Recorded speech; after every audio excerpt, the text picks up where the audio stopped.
Baik, kita mulai aja ya. Nanti yang lain menyusul. Assalamualaikum warahmatullahi wabarakatuh. Waalaikumsalam warahmatullahi wabarakatuh. Nah, di pertemuan kali ini kita akan mencoba membahas jenis-jenis alat atau instrumen evaluasi. Kalau pada minggu lalu atau pertemuan sebelumnya kita sudah membahas domain-domain yang menjadi sasaran evaluasi, kali ini kita akan mencoba membahas tentang alat-alat apa yang bisa dipakai untuk menjangkau atau mengukur sesuatu yang pada pertemuan minggu sebelumnya itu sudah kita bicarakan. Nah, nanti ini akan dilanjutkan lagi dengan pengujian atau sebelumnya juga bagaimana cara merancang sebuah instrumen evaluasi yang digunakan untuk mengukur sesuatu yang ingin kita ukur. Jadi urutannya begitu ya.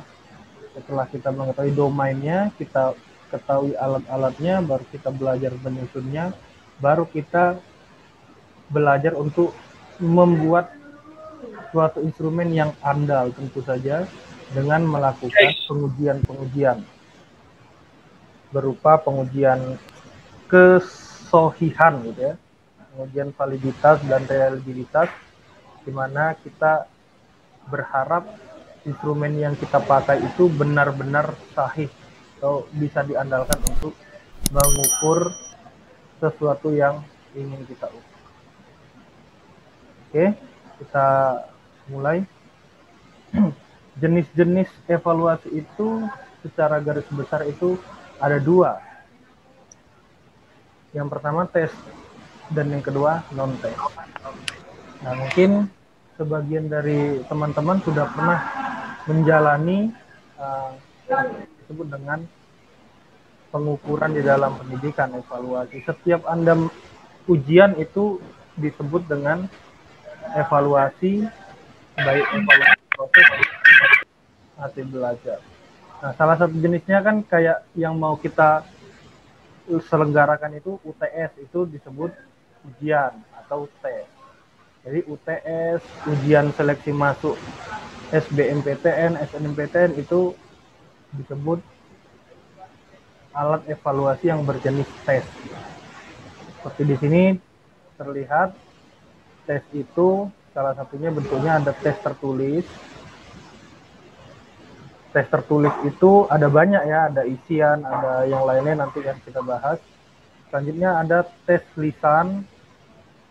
Seperti saya juga pernah buat tes berupa lisan ya, langsung saya interview kalian, tanya-tanya tentang sesuatu yang ingin saya ukur. Dan itu boleh ya, itu boleh saja di dalam melakukan suatu pengukuran. Selanjutnya ada tes perbuatan. Tes perbuatan ini biasanya sering dilakukan di pelajaran-pelajaran praktikum seperti yang baru kalian selesaikan itu ya, praktikum. Biasanya ada tes performance atau tes perbuatan. Jadi bagaimana bentuk instrumennya nanti kita akan bahas kemudian. Sekarang kita masih bahas jenis-jenisnya dulu. Belum ke arah membuat tesnya, membuat instrumen. Yang kedua itu ada instrumen non-tes. Nah, apa aja jenisnya? Yang pertama ada pedoman wawancara. Jadi kalau kita mau mengukur sesuatu, mau mengetahui tentang sesuatu dengan wawancara, bisa aja gitu. Yang jelas sasaran yang mau kita ukur itu sesuai dengan alat yang mau kita gunakan.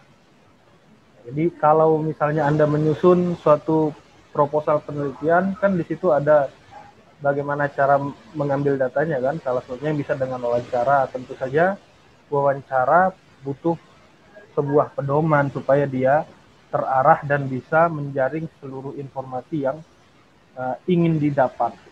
Selanjutnya ada observasi. Nah, nama alatnya itu apa?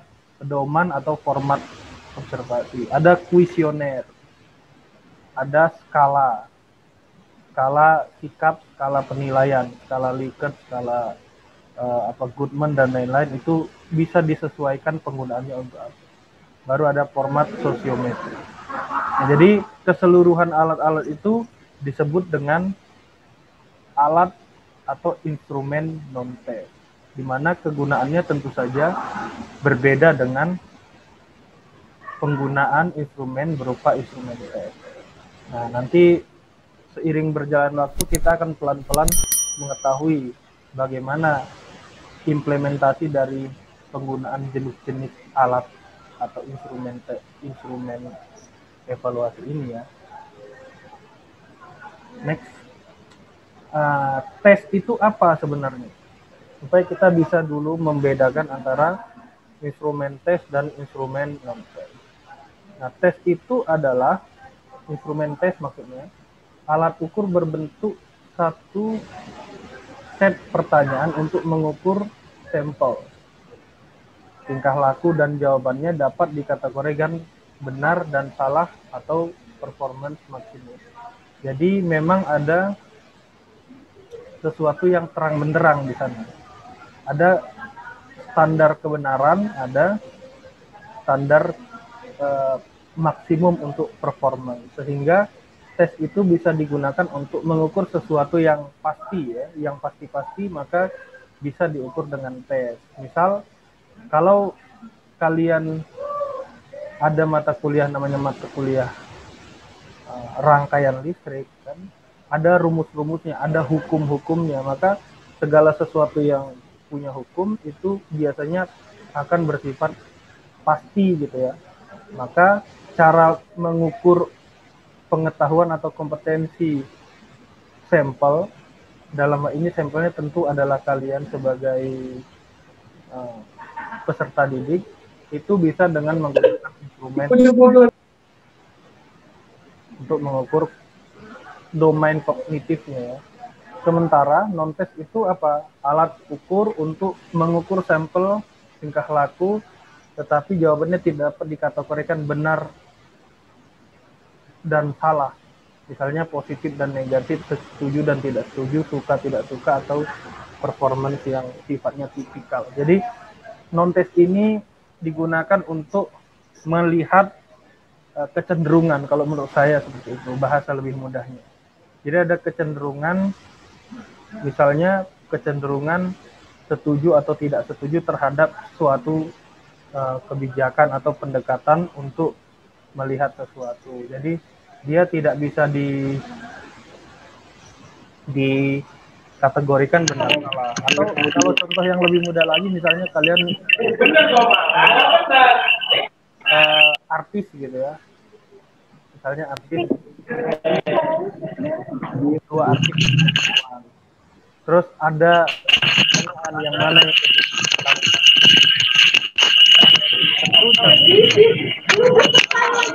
Iya, jangan deketan, geser. sangat subjektif ya, jadi tidak bisa dia diukur dengan pendekatan benar salah. Maka cara yang paling tepat adalah dengan memberikan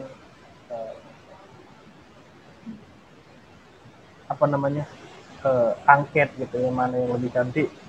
Tidak ada istilah lebih yang benar apa cantik dan tidak cantik itu kaitannya sama benar salah, tapi itu masalah pandangan yang sangat subjektif. Jadi intinya di sana, kalau tes itu untuk mengetahui sesuatu yang sifatnya sudah sangat terang benderang, sementara yang non tes itu yang masih belum bisa dikategorikan terang benderang atau sangat subjektif. Nah, dalam membuat instrumen tentu ada syarat-syaratnya ya. Jadi saya mau agak cepat aja karena ini waktunya terbatas.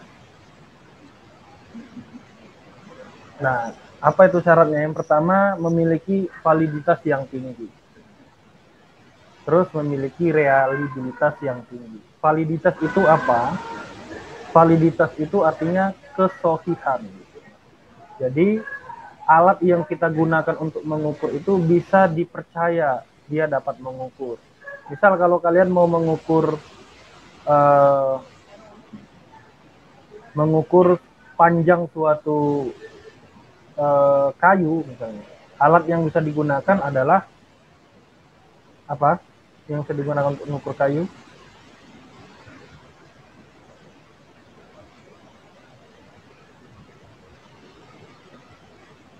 Mana yang lain ini?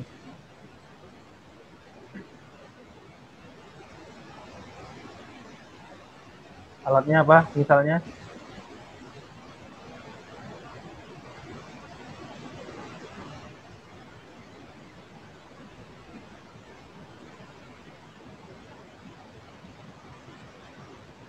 Misalnya bisa pakai penggaris atau pakai meteran. Itu dia sudah bisa dibilang valid karena ukuran panjang itu baku. Nah, kalau mau mengukur arus tentu pakai ampere meter. Nah, jadi ada validitas atau ada judgement bahwa itu benar-benar bisa digunakan atau sahih. Selain itu juga punya reliabilitas yang tinggi. Apa itu reliabilitas? Reliabilitas itu adalah keajekan atau konsistensi suatu alat ukur. Kalau tadi kita contohkan,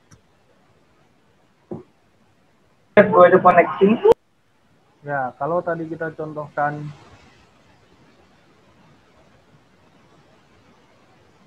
masih nyambung ya?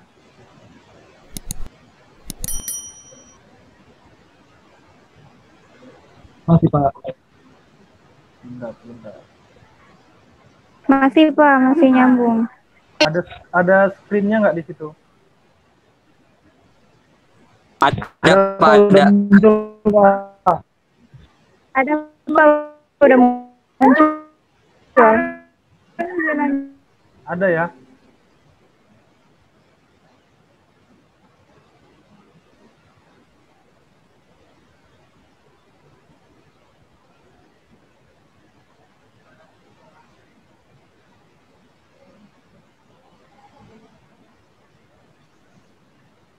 Mana nih kok? Itu kacau gini.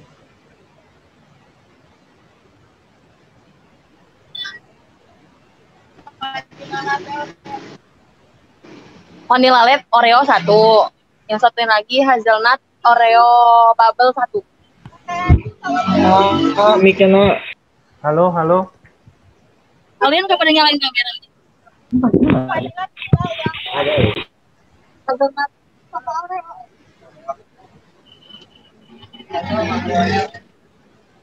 Itu hazelnut itu kan bubble Oreo. Halo. Emang pakai muka? Halo Pak. Mana yang lain kok sibuk sendiri semua? Anak mic-nya nak.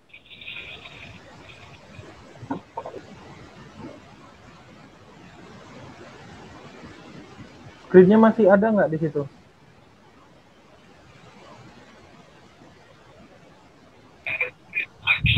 Kurang tahu Pak.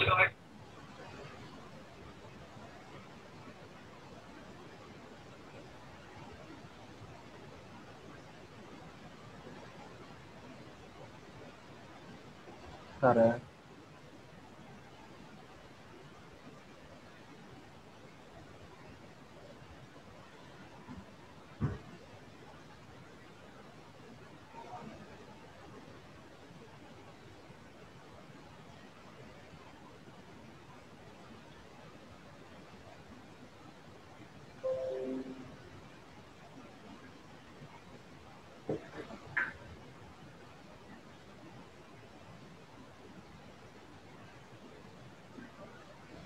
Nah, kita lanjutin ya. Tadi sampai nih syarat-syarat instrumen yang baik. Jadi syarat yang pertama tadi validitas, yang kedua memiliki reliabilitas. Ini maksudnya adalah konsistensi atau keajekan instrumen yang kita pakai. Kalau tadi yang saya contohkan adalah instrumen yang digunakan untuk mengukur sesuatu yang sudah pasti atau benda yang tidak berubah-ubah seperti panjang, terus arus dan lain-lain. Sekarang masalah kita adalah kita di sini akan mengukur sesuatu yang belum jelas ukurannya, misalnya pengetahuan, gitu kan, misalnya sikap dan keterampilan. Maka dibutuhkan suatu alat yang mendekati kebenaran atau dianggap mendekati kebenaran. Maka alat-alat itulah yang nantinya mau kita buat supaya bisa digunakan untuk mengukur apa yang mau kita ukur pada diri peserta didik atau manusia. Nah, terus mampu membedakan antara satu dengan yang lain. Jadi kadang banyak seperti kakak tingkat kalian misalnya membuat instrumen tidak jelas indikatornya apa, sehingga ada beberapa instrumen yang sebenarnya tujuannya adalah mengukur sesuatu yang sama gitu. Jadi instrumen yang baik adalah instrumen yang bisa membedakan sesuatu yang satu dengan yang lain. Jadi tidak mubazir ketika ingin mengukur. Terus mudah dan murah untuk dilaksanakan. Nah, bentuknya, kalau tadi konsepnya ini bentuk-bentuk tesnya. Kalau bentuk tes itu ada tes pilihan ganda, ada tes uraian, ada tes menjodohkan ya, ada tes isian singkat atau jawaban pendek. Nah, ini ada contoh. Kalau pilihan ganda saya rasa udah tahu, tapi di pilihan ganda ini ada sesuatu yang sangat penting, yaitu sesuatu yang disebut dengan pembeda gitu ya, ada uji beda. Jadi nanti dalam membuat tes pilihan ganda ada pengujian daya beda supaya bisa melihat apakah masing-masing soal itu berbeda dengan yang lain. Terus ada pengecoh karena ada pilihan yang pasti di situ.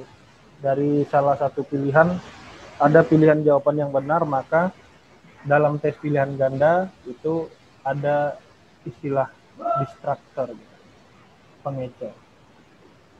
Terus ada ini contohnya, misalnya contoh tes isian singkat dan jawaban pendek itu contohnya itu titik-titik adalah alat untuk mengukur arus listrik. Nah, jadi Anda sebagai subjek yang mau diukur itu diminta untuk mengisi apa isi titik-titik itu, atau isian jawaban pendek misalnya alat yang digunakan untuk mengukur arus listrik adalah titik-titik. Nah, itu juga harus dijawab secara singkat. Jadi itu bedanya untuk soal atau butir tes isian singkat dan jawaban pendek. Nah, jadi kalau isian tentu saja ada ruang kosong, kalau jawaban berarti ada pertanyaan yang bentuknya sama-sama singkat. Nah, ini tadi untuk teknik penulisan soal pilihan ganda. Pertama itu materi soal harus sesuai dengan indikator. Jadi seperti saya bilang tadi, dalam membuat soal tentu harus ada indikator-indikator yang ditentukan. Ini tentu nanti akan diacu berdasarkan silabus yang sudah dirancang sebagai pedoman pembelajaran ya, atau rancangan pelaksanaan pembelajaran atau RPC. Terus ada pengecoh seperti yang saya bilang tadi berfungsi. Terus setiap soal harus mempunyai jawaban yang benar atau yang paling benar. Jadi ada perbedaan antara yang benar dan yang paling benar ya. Kalau kita boleh flashback ke belakang, mungkin dalam pengalaman kita ada soal-soal misalnya saya mata pelajaran PPKN itu ada yang seolah-olah jawabannya semua benar gitu kan. Tapi dalam membuat soal pilihan ganda, dari semua pilihan yang disajikan harus ada soal yang memang benar-benar benar gitu, atau yang paling benar. Konstruksinya kira-kira seperti ini.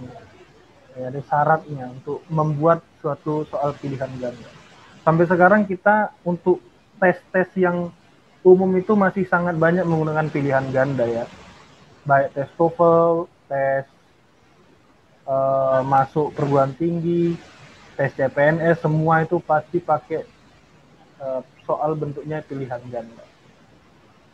Walaupun ada faktor laki di situ ya, tapi tetap saja masih cukup bisa diandalkan untuk mengukur sesuatu yang ingin diukur pada subjek yang mau diukur.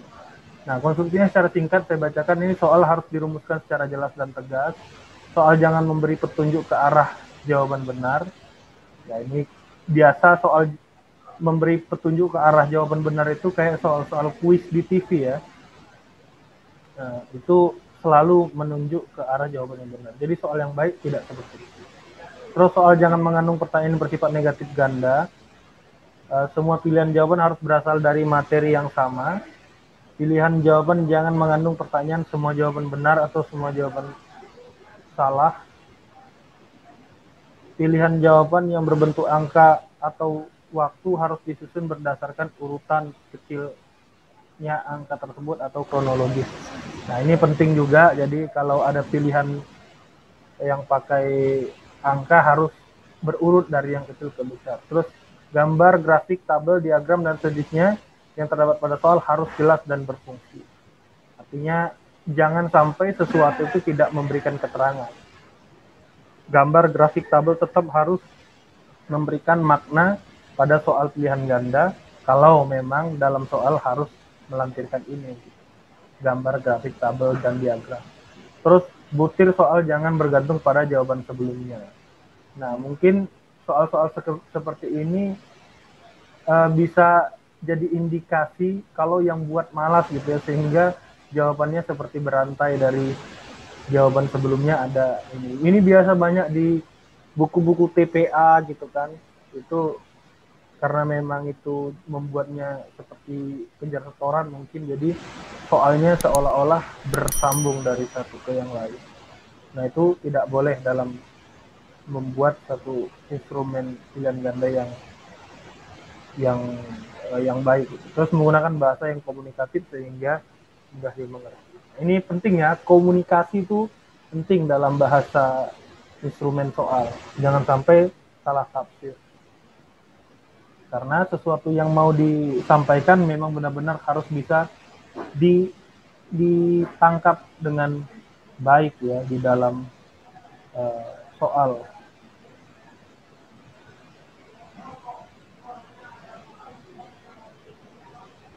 Selanjutnya masih ini lanjutan tadi saya lupa hapus.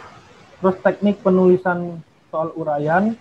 Nah, ini ada soal harus sesuai dengan indikator. Jadi intinya memang semua soal itu harus sesuai dengan indikator. Maka sangat penting bagi kita yang sudah merancang suatu pembelajaran itu menentukan indikator-indikator supaya kita bisa membuat pengukuran yang berdasar pada indikator itu. Indikator ini contohnya banyak ya. Misal kalau kita di ruangan gitu ya, kita pasang AC. Nanti kalau kita pasang di situ katakan 20 derajat, kalau AC-nya sudah mencapai 20 derajat, tentu ada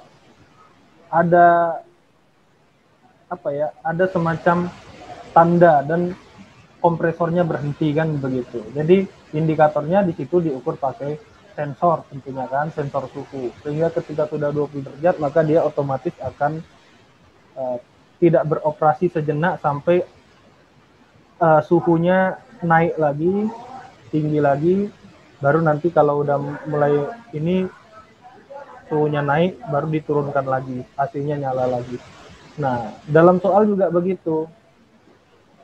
Jadi indikator-indikatornya harus diacu supaya fungsi soal yang sebenarnya digunakan untuk mengukur ini bisa digunakan dengan baik. Nah, pertanyaan harus jelas. Gitu. Jadi pertanyaan itu harus disusun sejelas-jelasnya. Jangan sampai orang salah menafsirkan gitu. Karena yang diinginkan sebenarnya bukan mau menjebak. Gitu. Pertanyaan orang-orang sombong biasanya gitu, sering menjebak. Tapi fungsinya di sini sebenarnya adalah fungsi untuk mengetahui sesuatu yang mau diukur, makanya harus jelas. Terus isi materi yang ditanyakan sesuai dengan jenjang, jenis, sekolah tingkat. Tentu saja ya, kalau masalah ini kan bobot, jadi harus sesuai. Jadi sebenarnya kalau misalnya ada ujian skripsi misalnya, membahas tentang kalian membuat satu eksperimen tentang penggunaan penerap atau implementasi satu model pembelajaran di kelas kontrol dan kelas eksperimennya. jangan sampai ada pertanyaan tentang apa itu, misalnya apa itu listrik. Nah, itu kan sebenarnya nggak nyambung. Jadi hal-hal semacam itu sebenarnya harus dihindari di dalam pengukuran. Nah, selanjutnya konstruksinya kira-kira rumusan kalimat soal pertanyaan harus menggunakan kata-kata tanya atau perintah yang menuntut jawaban terurai. Karena memang namanya uraian ya harus ada tuntutan jawaban yang terurai. Terus buat petunjuk yang jelas tentang cara mengerjakan soal, buat pedoman penyekoran. Jadi pedoman penyekoran ini penting karena skor itu bukan nilai ya. Skor itu adalah sesuatu bahan hasil pengukuran yang mau diolah lagi menjadi sebuah nilai. Maka dalam soal-soal uraian ini biasanya ada bobot soal. Soal nomor 1 bobot skornya belum tentu sama dengan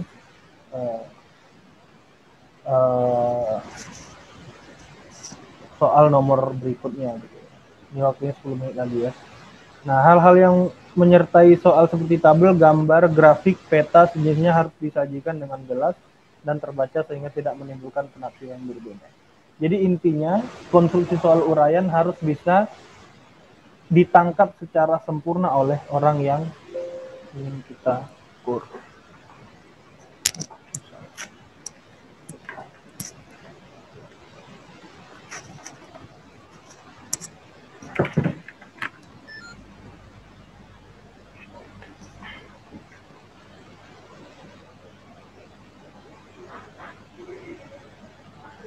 Bahasa ya seperti yang tadi, bahasa harus komunikatif dan lain sebagainya, menggunakan bahasa yang baik dan benar.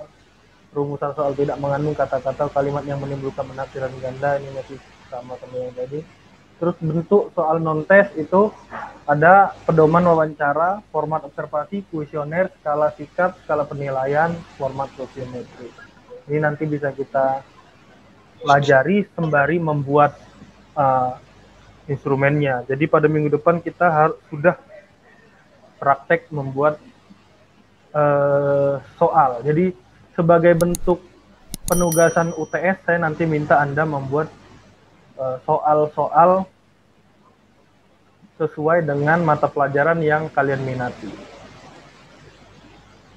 Nah, maka pada minggu depan kita akan belajar sedikit tentang bagaimana cara merancang sebuah instrumen ya.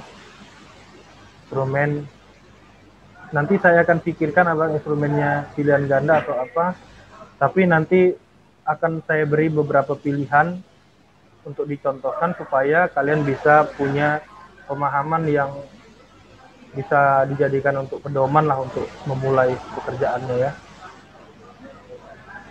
Nah, ini sama sebenarnya seperti tadi, jadi baik instrumen tes maupun non-tes tetap harus mengacu pada indikator-indikator variabel yang diamati.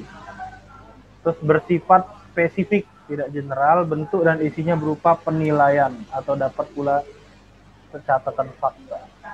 Nah, jadi kalau soal atau instrumen non-tes ini dia bisa digunakan itu yang pertama checklist, daftar checklist. Misalnya kalian mengobservasi suatu lab.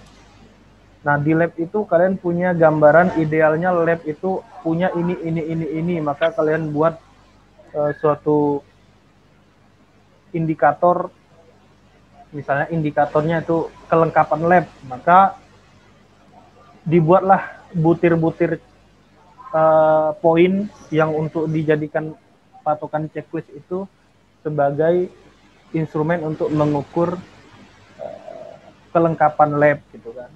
Itu bisa dicontohkan nanti kita membuat itu. Terus tabel sosiometri atau tabel isian, catatan dan lain sebagainya. Intinya dia bukan untuk dilakukan pengetesan tapi pengecekan gitu ya. Beda pengetesan sama pengecekan. Nah, ini ada skala sikap dan skala penilaian. Skala sikap itu apa maksudnya? Skala sikap itu sesuatu yang digunakan untuk mengukur fenomena yang tidak terlihat. Nah, rentang parameter horizontal biasanya seperti setuju, tidak setuju, ragu, setuju, sangat setuju, gitu kan.